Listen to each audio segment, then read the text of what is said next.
Bismillahirrahmanirrahim. Assalamualaikum warahmatullahi wabarakatuh.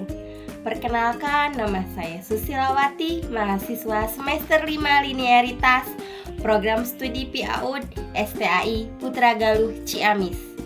Di sini saya akan menguraikan mengenai pendekatan manajemen kelas pada mata kuliah manajemen kelas PAUD dengan dosen pengampu Bapak Nuhman Ihsanda MPD. Berikut uraiannya. Pendekatan manajemen kelas. Pendekatan manajemen kelas adalah cara yang digunakan guru untuk menciptakan, mempertahankan, dan mengembangkan lingkungan belajar yang efektif, kondusif, dan menyenangkan bagi peserta didik. Tujuannya agar pembelajaran berjalan lancar dan peserta didik belajar secara optimal.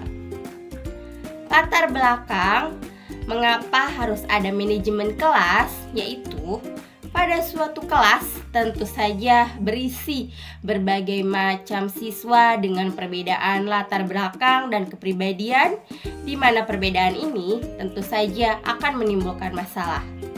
Untuk mengatasi masalah ini, maka dibutuhkanlah sebuah manajemen kelas. Selain itu, manajemen kelas juga dibutuhkan untuk menciptakan suasana pembelajaran yang kondusif dan efektif. Manajemen kelas juga dibutuhkan agar tercipta hubungan yang positif antara guru dengan murid. Selain itu, manajemen kelas juga dibutuhkan untuk mengatasi masalah kedisiplinan. Ada berbagai macam pendekatan manajemen kelas yang bisa Bapak Ibu gunakan. Berikut beberapa pendekatan manajemen kelas yang akan saya uraikan. Yang pertama yaitu pendekatan otoriter. Ciri-ciri dari pendekatan ini adalah guru bersifat dominan dalam mengatur dan mengontrol perilaku anak. Aturan dibuat sepihak oleh guru. Pada pendekatan ini ada kelebihannya, yaitu kelas menjadi tertib dan teratur. Dan tentu saja terdapat kekurangan dari pendekatan otoriter ini, yaitu anak tidak bebas berpendapat, bahkan ada yang merasa tertekan. Yang kedua yaitu pendekatan intimidasi. Cirinya, guru sering menggunakan suara yang keras bahkan membentak. Adanya ancaman dari guru, bahkan ada juga hukuman. Aturannya kaku dan sepihak, anak tidak bebas berpendapat, dan anak menjadi patuh karena takut, bukan karena kesadarannya akan suatu kebaikan. Pendekatan intimidasi ini ada karena guru ingin menciptakan kelas yang kondusif secara cepat. Tujuan lainnya karena guru ingin secara langsung mengubah perilaku anak dari negatif ke positif. Kelemahan dari pendekatan intimidasi yaitu anak takut pada guru, bukan menghormati. Anak merasa tidak aman dan selalu merasa takut salah. Motivasi belajar menurun, dan yang lebih buruk, anak akan mencontoh perilaku kasar dari guru. Yang ketiga yaitu pendekatan demokratis. Pada pendekatan ini, guru bersama murid bersama-sama menentukan aturan kelas. Anak diberi kebebasan untuk berpendapat dan mereka tentu saja harus bertanggung jawab akan perilakunya. Guru menggunakan komunikasi yang positif dan mengutamakan dialog. Disiplin ditegakkan berdasarkan karena kesepakatan, bukan karena paksaan. Kelebihan dari pendekatan demokrasi ini, anak menjadi belajar disiplin, lebih bertanggung jawab, dan juga menghargai orang lain. Suasana kelas terasa nyaman, hangat, dan saling menghargai antara murid dengan guru. Ada kelemahan dari pendekatan ini, yaitu tentu saja kita butuh waktu yang lama untuk mencapai kelas yang kondusif. Guru harus sabar, konsisten, dan mampu berkomunikasi dengan baik.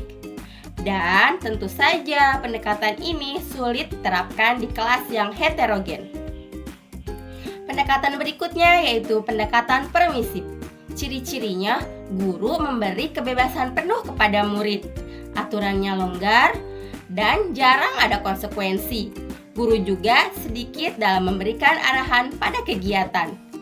Kelebihannya, anak bebas berekspresi dan berinisiatif. Namun, kelemahan dari pendekatan permisif ini yaitu kelas menjadi tidak teratur dan sulit dikendalikan. Pendekatan buku masak. Ciri-cirinya, di sini guru mengikuti aturan yang baku dari suatu teori.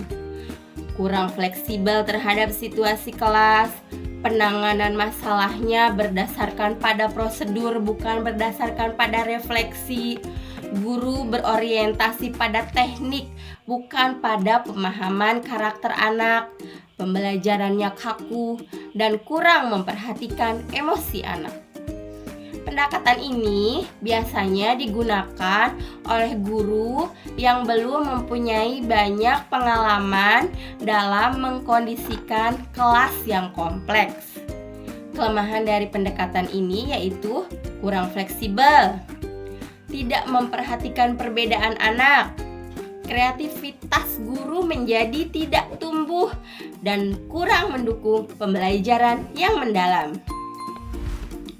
Kesimpulannya, pendekatan manajemen kelas sangat guru butuhkan. Tentu saja untuk mengelola kelas sehingga tercapai tujuan kelas yang optimal. Kemudian, setiap pendekatan kelas mempunyai karakter yang berbeda-beda. Tentu saja, setiap guru harus memahami setiap karakter tersebut agar tepat digunakan di kelas masing-masing untuk mengelola kelasnya. Sekian uraian yang dapat saya sampaikan. Mudah-mudahan membawa manfaat dan kebaikan untuk kita semua. Terima kasih. Wabillahi taufiq wal hidayah. Wassalamualaikum warahmatullahi wabarakatuh.